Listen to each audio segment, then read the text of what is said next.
Look, I feel great. I feel strong. I spent 10 days in self-quarantine, was at home, was in my living room, working at home, and so on the phone, on email, on internet. But it's good to be back in the Senate. There's a lot happening here, and it's valuable to be able to interact with your colleagues directly and in person, and I'm grateful to be back. I mean, you have an insight that part of America, 1% of America has right now, which is the nervousness, the scares, and not knowing till the test came back. Walk us through what that was like. Sure, Your kids, sure. So a week and a half ago, Saturday a week ago, I got a call that informed me that I had encountered an individual who had subsequently gotten sick and tested positive for the coronavirus. When I got that call, I immediately picked up the phone and called and spoke with a number of medical professionals. I spoke with the CDC and HHS. I spoke with the City of Houston Health Department and the Harris County Health Department. And all of them gave me a series of advice. One of the things they told me is they said the odds of transmission of the virus to me were quite low. That with this individual, I had shaken hands with him, but it had been a very brief interaction.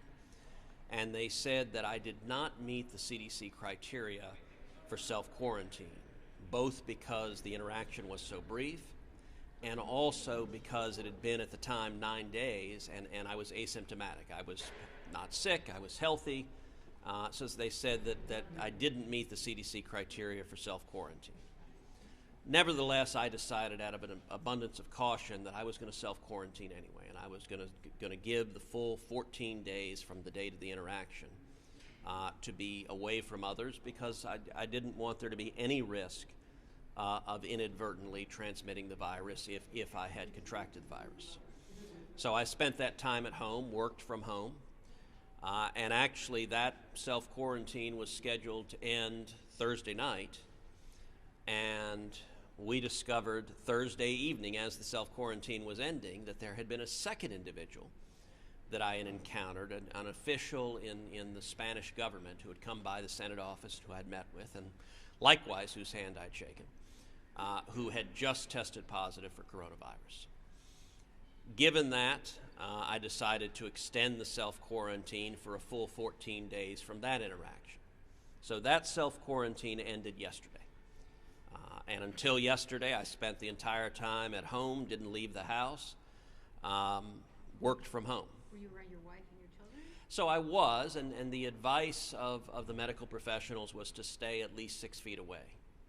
And so that had a lot of practical effects. I mean, it meant I did most of my work either up in my bedroom or down in the office, and would be mostly on either the phone or on the computer. When we would have dinner at night, I would sit at the kitchen bar, and Heidi and the girls would sit at the kitchen table. We'd sit about 10 feet apart from each other. Look, that's kind of frustrating and annoying. I mean, I told the girls Saturday night when I got the news and we decided that we were going to go into self-quarantine, I told the girls, I said, look, for the next several days, there's going to be no hugs, no kisses. All kids are different. My girls are very different. My baby girl, Catherine, is a sweet little love bug, so she was sad at no hugs and kisses. Caroline, who's 11, she's about to turn 12, was thrilled. She could live her whole life with no hugs and kisses from anybody, so that was perfectly fine from her perspective.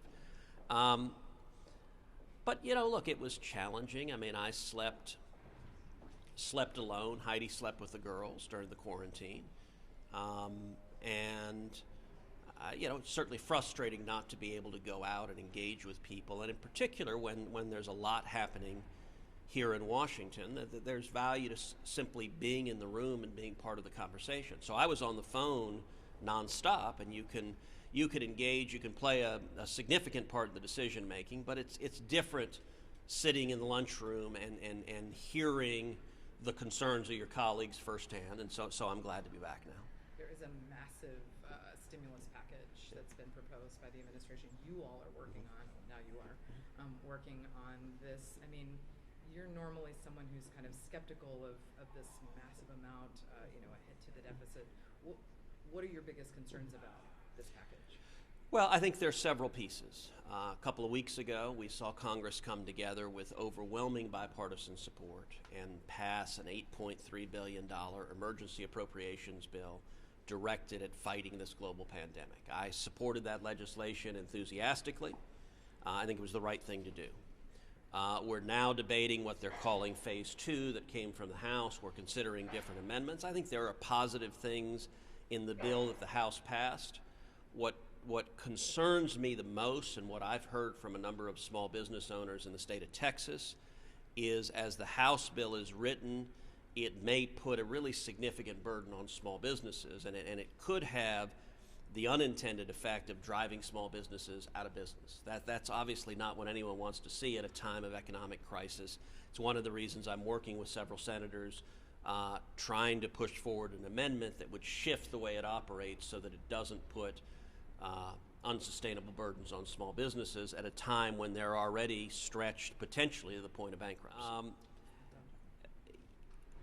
I think the first priority has to be addressing the global health pandemic we're seeing right now. And I've laid out 4 concrete steps to the administration that should be their top priorities. Number 1, focusing on testing, focusing on making testing more accurate and more widely available. And I've laid out a whole series of specific and concrete steps the administration can take to do that. Number 2, protective gear. Ensuring we have sufficient protective gear, masks, gloves, disinfectants, for first responders, for healthcare workers, for everyone who is having to interact with people who are ill. We need to keep them safe and ensure that they have the equipment necessary to keep them safe. Number 3 is expanding our hospital capacity and our capacity for care of the very ill, and that includes critical equipment, things like ventilators, things like ICU beds. You know, God forbid we go down the path of some other countries like Italy, where they have seen a dramatic spike in the number of individuals with the coronavirus, and they're now facing a shortage of ventilators, and they're making horrifying decisions of having to triage, having to deny people life-saving medical care because they don't have the equipment that's needed to provide it. I don't want to see America get to that same situation. It's socialized health care in Italy, and it is right now breaking under the pressure of this crisis. We need to act today proactively to make sure we don't find ourselves in the same circumstance. And then the 4th priority needs to be finding cures. And I've introduced legislation to streamline the approval process at the FDA, to accelerate approving a vaccine, to accelerate approving treatment for coronavirus and COVID-19, and ultimately to accelerate developing a cure for COVID-19, the disease that comes from coronavirus.